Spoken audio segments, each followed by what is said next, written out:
their resources is hard to accept because especially Pasko na, so yung dagok na dumating sa kanilang buhay, guys. So I'm asking your prayers.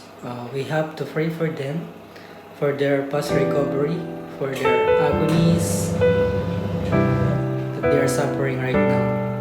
They lost their resources, especially for those na wala ng bahay. So guys, dahil kapatid natin sila sa laman at sa spirito,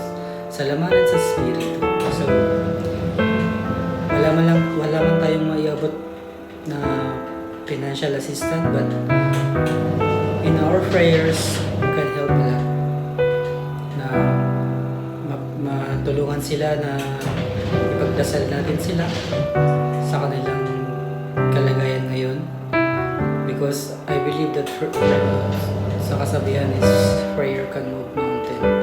We don't have kind na ibibigay, pero yung prayers is napakalaking bagay na yun, especially for those people that we have to pray for them, their acceptance. Dahil lahat ng nangyayari sa ating buhay is ang lahat ng nangyayari sa ating buhay ay may dahilan.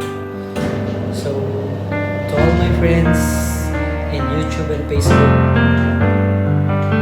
and all over the world, so guys, I'm asking your prayer for our kababayan na napektuhan ng bagay natin. So once again guys, for those people that they have extra resources, hoping that you can help with your prayer.